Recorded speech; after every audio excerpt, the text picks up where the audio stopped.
ಇದನ್ನು ಹೇಳಿದ ಮೇಲೆ ಆತನು ಪ್ರಾಣ ಬಿಟ್ಟನು ಎಂದು ನಾವು ಆ ವಾಕ್ಯದಲ್ಲಿ ನಾವು ನೋಡ್ತೇವೆ. ನಾವು ಶಿಲುಬೆಯ ಮೇಲೆ ಯೇಸು ಸ್ವಾಮಿ ನುಡಿದಂತಹ 7 ಮಾತುಗಳನ್ನು ಧ್ಯಾನಿಸುತ್ತಿರುವಾಗ ಶಿಲುಬೆಯ ಮೇಲಿಂದ ತಂದೆಯ ಬಳಿಯಲ್ಲಿ ಈ ಮಾತುಗಳನ್ನೆಲ್ಲ ಆತನು ಹೇಳ್ತಾ ಬರ್ತಾ ಇದ್ದಾನೆ. ಯೇಸು ಸ್ವಾಮಿ ಹೇಳುತ್ತಾ ಬರುತ್ತಿದ್ದಾರೆ.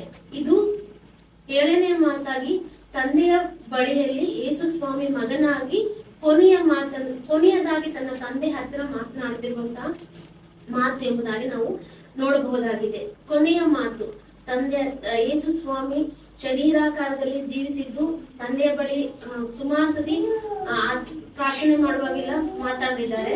ಇದು ಶಿಲುಬೆಯ ಮೇಲಿದ್ದು ಕೊನೆಯದಾಗಿ ಮಾತನಾಡುತ್ತಿರುವಂತಹ ಮಾತು ತಂದೆಯ ಹತ್ತಿರ. ಈ ಮಾತಲ್ಲಿ ನಾವು 2 ಮಾತುಗಳನ್ನ ನಾವು ನೋಡ್ತೇವೆ.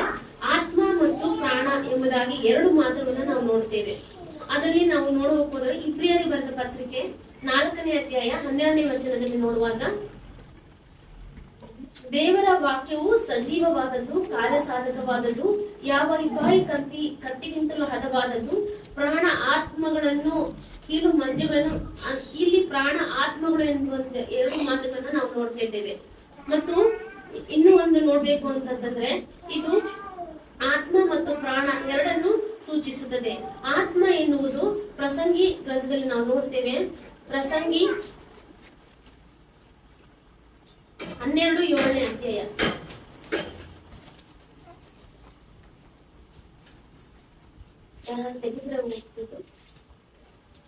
ಪ್ರಸಂಗಿ ಗ್ರಂಥ 12ನೇ ಅಧ್ಯಾಯದ 7ನೇ ವಚನ. ಮಣ್ಣು ಭೂಮಿಗೆ ಸೇರಿ ಇದ್ದ ಹಾಗಾಗುವುದು, ಆತ್ಮವು ತನ್ನನ್ನು ದಯಪಾಲಿಸಿದ ದೇವರ ಬಳಿಗೆ ಸೇರುವುದು. ಇಷ್ಟರೊಳಗಾಗಿ ನಿನ್ನ ಸೃಷ್ಟಿಕರ್ತನನ್ನು ಸ್ಮರಿಸದಿರಬೇಡ. ಈ 12ನೇ ವಚನ ಮೊದಲನೇದ ವಾಕ್ಯದಿಂದ ನಾವು ನೋಡ್ಬೇಕಾದ್ರೆ ಇಲ್ಲಿ 3ನೇ ವಾಕ್ಯದಲ್ಲಿ ನೋಡುತ್ತೇವೆ. ಅದೇ ಕಾಲದಲ್ಲಿ ಮನೆಗಾವಲಿನವರು ನಡುಗುವರು, ಬಲಿಷ್ಠರು ಬಗ್ಗುವರು, ಅರಿಯುವರು. ಈ ಒಂದು ಮಾತು ಏನು ಅಂತಂದ್ರೆ ಮನುಷ್ಯನ ಆಯುಷ್ಕಾಲವನ್ನು ಸೂಚಿಸ್ತಾ ಬರುತ್ತೆ. ಅದು ಆ ಕಾಲದಲ್ಲಿ ಮನೆಗಾವಲು ನಡುಗುವರು ಅಂದ್ರೆ ಮನುಷ್ಯನಿಗೆ ವಯಸ್ಸಾಗ್ತಾ ಬರ್ತಿದ್ದಾಗ ಕಾಲೆಲ್ಲ ನಡಗಕ್ ಶುರುವಾಗುತ್ತೆ, ಬಲ ಇಲ್ದಂಗ ಆಗುತ್ತೆ. ಬಲಿಷ್ಠರು ಬೊಗ್ಗು ಹೋಗ್ತಾರೆ. ಅರೆಯುವರು ಅಂತಂದ್ರೆ ಹಲ್ಲಿಗಳಿಗೆ ಶಕ್ತಿ ಇರೋದಿಲ್ಲ. ಮತ್ತೆ ಅವ್ರಿಗೆ ಕಿಟಕಿಗಳಿಂದ ನೋಡುವವರು ಮಂಕ ಆಗುವರು ಅಂದ್ರೆ ಅವರ ಕಣ್ಣುಗಳು ಮಂಕ ಆಗ್ತಾ ಬರುತ್ತೆ. ಮತ್ತೆ ಅವ್ರ ಧ್ವನಿ ಈ ರೀತಿ ಕೀರ್ಲಾಗುತ್ತೆ ಅಂತ ಪ್ರತಿಯೊಂದು ಮೊದಲನೇ ವಾಕ್ಯದಿಂದ ಹೇಳ್ಕೊಂತ ಲಾಸ್ಟಿಗೆ ದೇವರು ಅವ್ರ 7ನೇ ವಚನದಲ್ಲಿ ಹೇಳ್ತಾರೆ, ಮಣ್ಣು ಭೂಮಿಗೆ ಸೇರಿ ಇದ್ದ ಹಾಗಾಗುವುದು, ಆತ್ಮವು ತನ್ನನ್ನು ದಯಪಾಲಿಸಿದ ದೇವರಿಗೆ ಬಳಿಗೆ ಸೇರುವುದು. ಮಣ್ಣು ಅಂತಂದ್ರೆ ಈ ಪ್ರಾಣ ಅನ್ನೋದು, ಶರೀರ ಅನ್ನೋದು ಮಣ್ಣಿನಿಂದ ಸೃಷ್ಟಿಸಲ್ಪಟ್ಟಿದೆ. ಈ ಮಣ್ಣು ಅದು ಮಣ್ಣಿಗೆ ಸೇರುತ್ತೆ. ಮತ್ತೆ ಲಾಸ್ಟ್ಗೆ ಅದು ಆತ್ಮ ಏನಾಗುತ್ತೆ, ತನ್ನನ್ನು ದಯಪಾಲಿಸಿದ ದೇವರ ಬಳಿಗೆ ಸೇರುತ್ತೆ ಅಂತಂದ್ಬಿಟ್ಟು ಆತ್ಮವನ್ನ ಅದಕ್ಕೆ ಯೇಸು ಸ್ವಾಮಿ ತಂದೆಯ ಬಳಿಗೆ, ತಂದೆ ನನ್ನ ಆತ್ಮವನ್ನು ಸೇರಿಸಿಕೊಂಡು ನಾವು ಕೈಗೆ ಒಪ್ಪಿಸಿಕೊಡುತ್ತೇನೆ ಅಂತಂದ್ಬಿಟ್ಟು ಆತನು ಒಪ್ಪಿಸಿಕೊಡ್ತಾನೆ. ಮತ್ತೆ ಇದರಲ್ಲಿ ತಂದೆ ಮತ್ತು ಮಗನ ಬಾಂಧವ್ಯವನ್ನು ಸಹ ನಾವು ನೋಡ್ತೇವೆ. ತಂದೆ ಮತ್ತು ಮಗನ ಬಾಂಧವ್ಯ ಇಲ್ಲಿ ಯಾವ ರೀತಿ ಇತ್ತು, ಎಷ್ಟು ಚೆನ್ನಾಗಿತ್ತು. ತಂದೆ ಮಗನಿಗೆ ಹೇಳಿದಂತ ಎಲ್ಲಾ ಮಾತುಗಳನ್ನು ಯೇಸು ಸ್ವಾಮಿ ಕೇಳಿರ್ತಾರೆ. ಮತ್ತೆ ಯೇಸು ಸ್ವಾಮಿ ಹೇಳಿದಂತ ಒಂದು ಪ್ರಾರ್ಥನೆ, ದೇವರು ನನ್ನನ್ನು ಈ ರೀತಿಯಾಗಿ ಬಲಪಡಿಸು, ಈ ರೀತಿಯಾಗಿ ನನ್ನನ್ನು ಮಹಿಮೆ ಪಡಿಸು ಅಂತ ಹೇಳಿದಾಗೆಲ್ಲ ಯೇಸು ಸ್ವಾಮಿನ ತಂದೆಯ ದೇವರು ಬಲಪಡಿಸ್ತಾರೆ. ಮತ್ತೆ ಯೇಸು ಸ್ವಾಮಿಗೆ ತಂದೆಯಾದ ದೇವರು ಕೊಟ್ಟಂತ ಎಲ್ಲಾ ಕೆಲಸಗಳನ್ನು ಪಾಸ್ಟ್ ಹೇಳಿದ ಪ್ರಕಾರವಾಗಿ ಯೋಹಾನ್ ಬರೆದ ಸುವಾರ್ತೆ 17ನೇ ಅಧ್ಯಾಯದಲ್ಲಿ 4ನೇ ವಚನದಲ್ಲಿ ಅದನ್ನು ಹೇಳ್ತಾನೆ,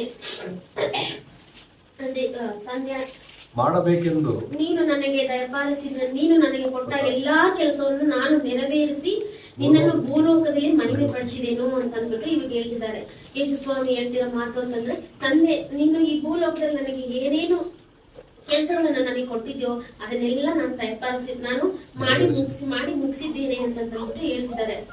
ಅದೇ ರೀತಿ ನಾವು ಸಹ ಈ ಒಂದು ಲೋಕವನ್ನು, ಈ ಲೋಕದ ಒಂದು ಯಾತ್ರೆಯನ್ನು ಮುಗಿಸಿ ಹೋಗುವಾಗ ಅಕಸ್ಮಾತ್ ದೇವರು ನಾನು ಭೂಲೋಕದಲ್ಲಿ ನಿನಗೆ ಆಯುಷ್ಕಾಲವನ್ನು ಕೊಟ್ಟಿದ್ದೆ, ಸಮಯವನ್ನು ಸಹ ಕೊಟ್ಟಿದ್ದೆ, ಇದರಲ್ಲಿ ನೀನ್ ಏನ್ ಮಾಡಿದೆ ಅಂತ ಹೇಳಿದಾಗ ದೇವರೇ ನೀನು ಕೊಟ್ಟಂತ ಕೆಲಸವನ್ನು ನಾನು ಮಾಡಿದ್ದೇನೆ ಅಂತ ನಾವು ಹೇಳಲು ಸಾಧ್ಯವಾಗುತ್ತಾ? ಆ ರೀತಿಯಾಗಿ ನಾವು ಹೇಳಲಿಕ್ಕೆ ಸಾಧ್ಯ ಇಲ್ಲ. ಅಂದ್ರೆ ಇವಾಗಲೇ ನಾವು ಈ ಒಂದು ಮಾತುಗಳನ್ನು ಕೇಳಿ ರಕ್ಷಣೆಯನ್ನು ಹೊಂದಿಕೊಂಡು ಯೇಸು ಸ್ವಾಮಿಗೋಸ್ಕರ ಸುವಾರ್ತೆಯನ್ನು ಸಾರಿ ಅನೇಕ ಆತ್ಮಗಳನ್ನು ಸಂಪಾದಿಸಲಿಕ್ಕೆ ನಾವು ಸಹ ಪ್ರಯತ್ನ ಪಡಬೇಕು. ಅದೇ ರೀತಿ ಯೇಸು ಸ್ವಾಮಿ ಈ ರೀತಿಯಾಗಿ ಯೇಸು ಸ್ವಾಮಿ ಸಾಯುವಂಥದ್ದು ಅದು ಒಂದು ನಿಮ್ಮ ನಾವು ಮತ್ತೆ ಬೇರೆಯವರು ಯಾವ ರೀತಿಯಾಗಿ ಇದ್ದಕ್ಕಿದ್ದಂಗೆ ಸತ್ತೋಗ್ತೀವಲ್ವಾ, ಆ ತರ ಒಂದು ಯೋಚನೆ ಅಲ್ಲ, ಅದು ಜಗದುತ್ಪತ್ತಿಗೆ ಮೊದಲೇ ಅದು ನಿರ್ಣಯ ಆಗಿತ್ತು. ಆ ಒಂದು ವಾಕ್ಯವನ್ನು ನಾವು 1ನೇ ಪೇತ್ರದಲ್ಲಿ ನಾವು ನೋಡ್ಕೊಳ್ಳೋಣ.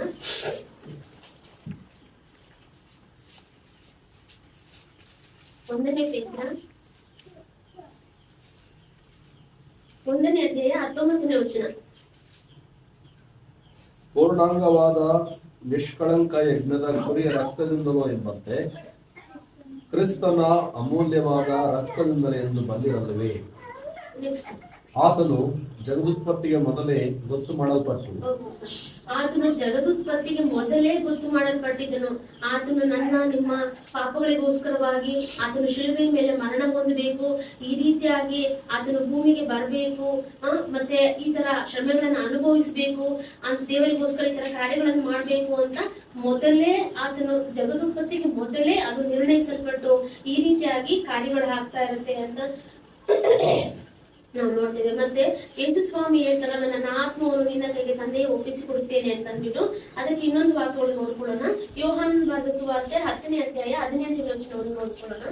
ಯೋಹಾನನ ಬರೆದ ಸುವಾರ್ತೆ 10ನೇ ಅಧ್ಯಾಯ 18ನೇ ವಚನಗಳನ್ನು ನೋಡ್ಕೊಳ್ಳೋಣ.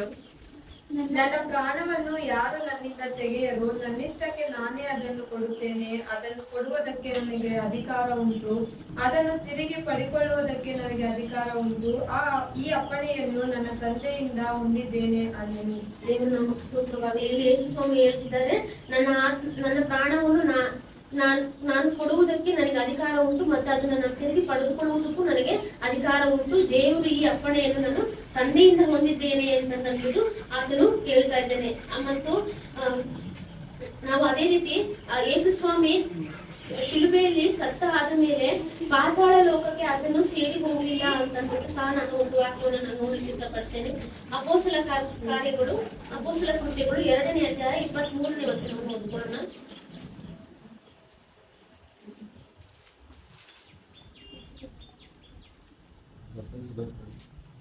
ಅಪೊಸ್ತಲ ಕೃತ್ಯಗಳು 2:23.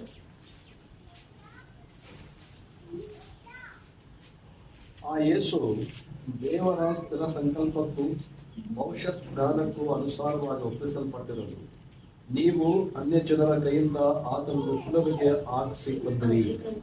ಇಲ್ಲಿ ಭವಿಷ್ಯತ್ ಜ್ಞಾನಕ್ಕೆ ಅನುಸಾರವಾಗಿ ಆತನನ್ನು ದೇವರು ಯೇಸು ಸ್ವಾಮಿಯನ್ನು ಶಿಲುಬೆಯ ಮೇಲೆ ಒಪ್ಪಿಸಿಕೊಟ್ಟಿರುವುದಂತೆ ನಾವು ನೋಡ್ತೇವೆ.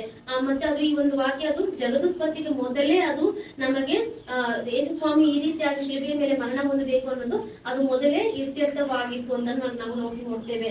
ಅದೇ ರೀತಿ ಫಿಲಿಪ್ಪಿ 2ನೇ ಅಧ್ಯಾಯ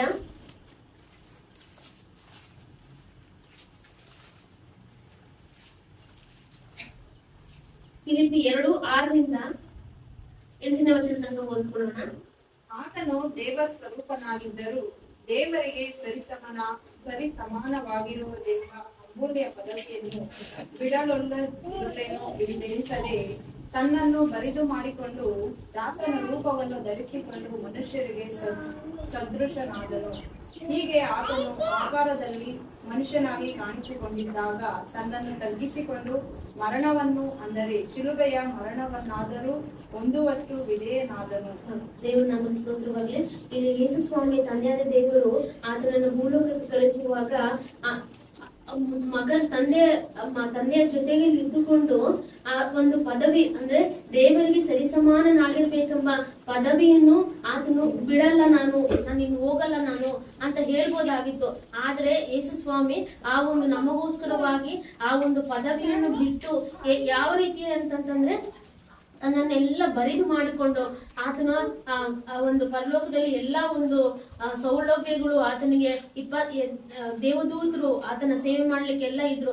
ಅದನ್ನೆಲ್ಲ ಆತನ ಬರಿದು ಮಾಡಿಕೊಂಡು ದಾಸನ ರೂಪವನ್ನು, ದಾಸ ಅಂತಂದ್ರೆ ಗೊತ್ತಲ್ಲ ನಮ್ಗೆ, ಮನೆ ಕೆಲಸ ಮಾಡ್ತೀವಲ್ಲ ಅಂತವ್ರನ್ನ ನಾವು ದಾಸರು ಅಂತ ಹೇಳ್ತೀವಿ, ಅಂತಹ ರೂಪವನ್ನು ಸಹ ಯೇಸು ಸ್ವಾಮಿ ಧರಿಸಿಕೊಂಡು ನಮಗೆ ಮನುಷ್ಯರಿಗೆ ಸದೃಶನಾದನು. ಹೀಗೆ ಅವನು ಆಕಾರದಲ್ಲಿ ಮನುಷ್ಯನಾಗಿ ಕಾಣಿಸಲ್ಪಟ್ಟು, ಸರಿ ಆಯ್ತು ನೀನು ಹೋಗಿ, ನಾನು ದೇವರ ಹತ್ರ ಕೇಳ್ಬೋದಾಗಿತ್ತ, ನಾನು ಹೋಗಿ ಆಕಾರದಲ್ಲಿ ಮನುಷ್ಯನಾಗಿ ಇರ್ತೀನಿ ಅಷ್ಟೇ ಅಂತಂದ್ಬಿಟ್ಟು. ಆದ್ರೆ ಆ ಆಕಾರದಲ್ಲಿ ಮನುಷ್ಯನಾದ್ರೂ ಸಹ ಆ ಒಂದು ಮನುಷ್ಯನಾಗಿ ಕಾಣಿಸಿಕೊಂಡು ಸಹ ತನ್ನನ್ನು ತಗ್ಗಿಸಿಕೊಳ್ಬೇಕು ಅಂತ, ತನ್ನನ್ನು ತಗ್ಗಿಸ್ಕೊಳ್ಬೇಕು ಅಂದ್ರೆ ಎಷ್ಟರ ಮಟ್ಟಿಗೆ ತಗ್ಗಿಸ್ಕೊಳ್ಬೇಕು ಅಂತಂದು ಶಿಲುಬೆಯ ಮರಣವನ್ನು ಹೊಂದುವಷ್ಟು ಆತನ ತಗ್ಗಿಸಿಕೊಂಡು ನಮಗೋಸ್ಕರ ಆ ಒಂದು ವಿಧೇಯತೆಯನ್ನು ನಮಗೆ ಕಲಿಸಿಕೊಟ್ಟಿದ್ದಾನೆ ಎಂದು ನಾವು ನೋಡ್ತೇವೆ. ಮತ್ತು ಇನ್ನೊಂದು ವಾಕ್ಯದಲ್ಲಿ ನಾವು ನೋಡುವ ಪ್ರಕಾರ ಆತನು ಈ ರೀತಿಯಾಗಿ ಪ್ರಾಣವನ್ನು ಕೊಟ್ಟಿರುವುದರಿಂದ ನಾವು ಒಂದು ಯೆಶಾಯ 5ನೇ ಅಧ್ಯಾಯ 16ನೇ ವಚನ ನೋಡ್ಕೊಳ್ಳೋಣ. ಯೆಶಾಯ 5:14.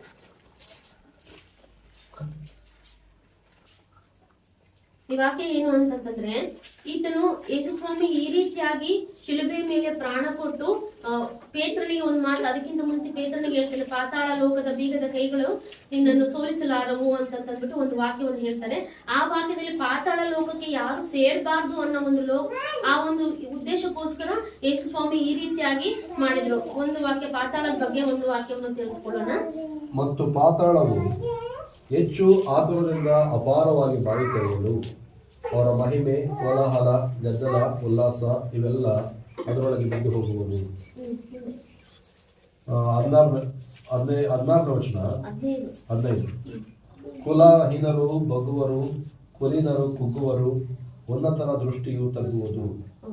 ಇಲ್ಲಿ ಪಾತಾಳವು ಏನಂತೆ, ಅದು ಅದ್ರೊಳಗೆ ಪಾತಾಳಕ್ಕೆ ಹೋಗ್ಲಿಕ್ಕೆ ಅದು ಎಲ್ಲರನ್ನು ಸೇರ್ಸ್ಕೊಳಕ್ಕೆ ಅಗಲವಾಗಿ ಬಾಯಿ ತೆರೆದು, ಅಪಾರವಾಗಿ ಬಾಯಿ ತೆರೆದು ಎಲ್ಲರನ್ನು ಸೇರ್ಸ್ಕೊಳಕ್ಕೆ ಕಾಯ್ತಾ ಇರುತ್ತಂತೆ. ಅದ್ರಲ್ಲಿ ಯಾರ್ಯಾರು ಹೋಗ್ತಾರೆ ಅಂದ್ರೆ, ಇವಾಗ ಶ್ರೀಮಂತರು, ಬಡವರು, ಮತ್ತೆ ಕುಲಹೀನರಾಗಿರ್ಬೋದು, ಯಾರಾಗಿರ್ಬೋದು, ಎಲ್ಲರೂ ಅದು ಪಾತಾಳ ಲೋಕಕ್ಕೆ ಸೇರಿಸಲಿಕ್ಕೆ ಅದು ತುಂಬಾ ಆತುರ ಪಡ್ತಾ ಇರುತ್ತೆ ಅಂತ. ಆ ಒಂದು ಪಾತಾಳ ಲೋಕಕ್ಕೆ ಹೋಗ್ಲಿಕ್ಕೆ ತಪ್ಪಿಸಲಿಕ್ಕೆ ದೇವರು ನಮಗೆ ಈ ರೀತಿಯಾಗಿ ಒಂದು ಶಿಲುಬೆ ಮೇಲೆ ಮರಣವನ್ನು ಹೊಂದಿ ನಮ್ಮನ್ನು ರಕ್ಷಿಸಲು ಆತನು ಈ ರೀತಿಯಾಗಿ ಮಾಡಿದ್ದಾನೆಂದು ನಾವು ನೋಡ್ತೇವೆ. ಮತ್ತೆ ಈ ರೀತಿಯಾಗಿ ಯೇಸು ಕ್ರಿಸ್ತನು ಕೊನೆಯದಾಗಿ ಹೇಳಬೇಕು ಅಂತಂದ್ರೆ, ಯೇಸು ಕ್ರಿಸ್ತನು ಆತನು ತನ್ನ ಆತ್ಮವನ್ನು ತಂದೆಯೇ ಕೈಗೆ ಒಪ್ಪಿಸಿಕೊಡುತ್ತೇನೆ ಅಂತ ಹೇಳ್ಬಿಟ್ಟು ಆತನು ಒಪ್ಪಿಸಿಕೊಡುತ್ತೇನೆ. ಮತ್ತು ನಾವು ಕೊನೆಯದಾಗಿ ನೋಡ್ಬೇಕು ಅಂತಂದ್ರೆ, ಅಪೊಸ್ತಲ ಕೃತ್ಯಗಳು 7ನೇ ಅಧ್ಯಾಯದಲ್ಲಿ ನೋಡ್ಬೇಕಾದ್ರೆ,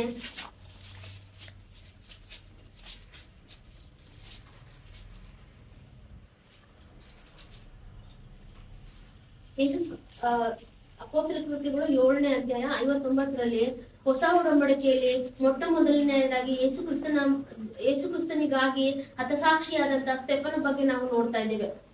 ಆತನ ಏನ್ ಹೇಳ್ತಿದ್ದಾನೆ ಇಲ್ಲಿ ಮೊದಲನೇದಾಗಿ ಯೇಸು ಸ್ವಾಮಿ ಏನ್ ಹೇಳ್ತಾರೆ, ಯೇಸು ಸ್ವಾಮಿ ತಂದೆಯೇ ನನ್ನ ಆತ್ಮವನ್ನು ನಿನ್ನ ಕೈಗೆ ಒಪ್ಪಿಸಿಕೊಡುತ್ತೇನೆ ಅಂತಂದ್ಬಿಟ್ಟು ಹೇಳ್ತಾನೆ. ಅದೇ ರೀತಿ ಇಲ್ಲಿ 59ನೇ ವಚನದಲ್ಲಿ ನಾವು ನೋಡ್ಬೇಕಾದ್ರೆ ಏನ್ ಹೇಳ್ತಾರೆ ಸ್ಟೆಫನನು, ಒಂದ್ ಮಾತು ಓದಿ. ಅವರು ಸ್ಟೆಫನನ ಮೇಲೆ ಕಲ್ಲೆಸೆಯುತ್ತಾ ಇರಲು ಅವನು ಕರ್ತನ ಹೆಸರನ್ನು ಹೇಳಿ, ಯೇಸು ಸ್ವಾಮಿಯೇ ನನ್ನ ಆತ್ಮವನ್ನು ಸೇರಿಸಿಕೊ ಎಂದು ಪ್ರಾರ್ಥಿಸಿ ಮೊಣಕಾಲೂರಿ. ಸರಿ ಓಕೆ. ಅಲ್ಲಿ ಯೇಸು ಸ್ವಾಮಿ ಸ್ಟೆಫನನ್ ಹೇಳ್ತಿದ್ದಾನೆ, ಸ್ಟೆಫನನನ್ನು ಸೇರಿಸಿಕೊಳ್ಳುವುದಕ್ಕೋಸ್ಕರ ಅಲ್ಲಿ ಯೇಸು ಸ್ವಾಮಿ ದೇವರ ಬಲಗಡೆಯಲ್ಲಿ ನಿಂತುಕೊಂಡು ಆತನನ್ನ ಆಹ್ವಾನ ಮಾಡ್ತಿದ್ದಾನೆ, ಸ್ಟೆಫನನನ್ನ ಆಹ್ವಾನ ಮಾಡ್ತಿದ್ದಾನೆ. ಸ್ಟೆಫನ್ ಏನ್ ಹೇಳ್ತಿದ್ದಾನೆ, ಆತನು ಯಾರಿಗೆ ಒಪ್ಪಿಸ್ಕೊಡ್ತಿದ್ದಾನೆ ತನ್ನ ಆತ್ಮವನ್ನು, ಇಲ್ಲಿ ಯೇಸು ಸ್ವಾಮಿಗೆ ಒಪ್ಪಿಸ್ಕೊಡ್ತಾ ಇದ್ದಾನೆ. ಅದೇ ರೀತಿಯಾಗಿ ನಾವು ಸಹ ನಮ್ಮ ಆತ್ಮಗಳನ್ನ ಯಾರಿಗೂ ಒಪ್ಪಿಸಿಕೊಡ್ಲಿಕ್ಕೆ ನಾವು ಸಿದ್ಧರಾಗಿದ್ದೇವೆ. ಯೇಸು ಸ್ವಾಮಿಗೆ ನಾವು ಒಪ್ಪಿಸಿಕೊಡ್ಲಿಕ್ಕೆ ಆತನು ಈ ಭೂಲೋಕದಲ್ಲಿ ತೋರಿಸಿಕೊಟ್ಟಂತಹ ವಾಕ್ಯಗಳವಾಗಿ ಆತನ ಆಜ್ಞೆಗಳ ಮೇರೆವಾಗಿ ನಾವು ಕೆಲಸಗಳನ್ನು ಮಾಡಿಕೊಂಡು ಆತನಿಗೆ ನಾವು ಆತ್ಮಗಳನ್ನು ಒಪ್ಪಿಸಿಕೊಡುವುದರಲ್ಲಿ ನಾವು ಇರಬೇಕು ಅಂತ ಅಂದ್ಬಿಟ್ಟು ಈ ವಾಕ್ಯದಲ್ಲಿ ನಾವು ನೋಡ್ತೇವೆ. ಕೊನೆಯದಾಗಿ ಒಂದು ಮಾತು ಓದಿಕೊಂಡು ನಾವು ಮುಗಿಸ್ಕೊಳ್ಳೋಣ. 1ನೇ ಪೇತ್ರ 4ನೇ ಅಧ್ಯಾಯ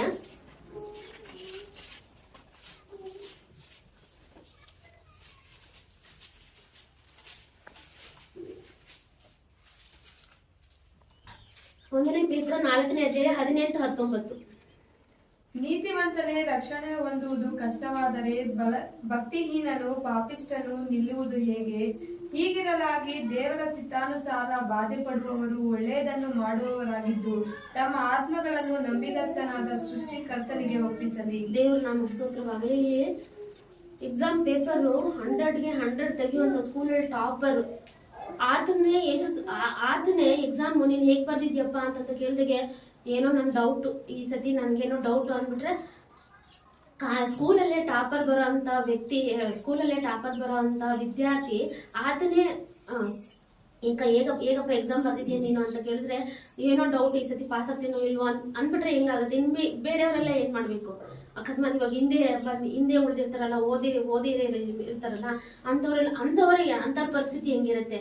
ಈಗ ಚೆನ್ನಾಗಿ ಬರೆಯುವಂಥವನೇ ಆ ಥರ ಹೇಳ್ಬಿಟ್ರೆ, ಏನು ಓದಿದಾರೆ ಇಲ್ಲ, ಹಿಂದೆ ಕೂತಿರ್ತಾರೆ, ಅಂಥವ್ರಿಗೆ ಗೊತ್ತಿರಲ್ಲ, ಅಂಥವ್ರು ಯಾವ ರೀತಿ ಹೇಳ್ಬೇಕು?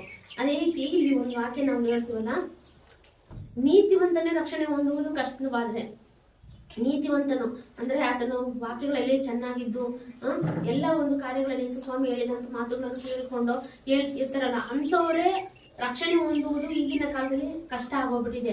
ಇನ್ನು ಭಕ್ತಿಹೀನ ಕಥೆ ಏನು, ಪಾಪಿಷ್ಟನ ಕಥೆಗಳು ಏನು ಅಂತಂದ್ಬಿಟ್ಟು ಇಲ್ಲಿ ದೇವರ ವಾಕ್ಯದಲ್ಲಿ ನೋಡ್ತೇವೆ. ಅದೇ ಆ ರೀತಿಯಾಗಿ ಇರದೆ ನಾವು ಒಳ್ಳೆಯದನ್ನು ದೇವರ ಚಿತ್ತಾನುಸಾರವಾಗಿ ಒಳ್ಳೆಯದನ್ನು ಬಾಧೆ ಕೊಡುತ್ತಾ ಒಳ್ಳೆಯದನ್ನು ಮಾಡುತ್ತಾ ಸೃಷ್ಟಿಕರ್ತನಿಗೆ ನಮ್ಮ ಆತ್ಮಗಳನ್ನು ಒಪ್ಪಿಸಿಕೊಡೋಣ ಅಂತಂದ್ಬಿಟ್ಟು ಇಲ್ಲಿ ನಾವು ವಾಕ್ಯದಲ್ಲಿ ನಾವು ನೋಡ್ತೇವೆ.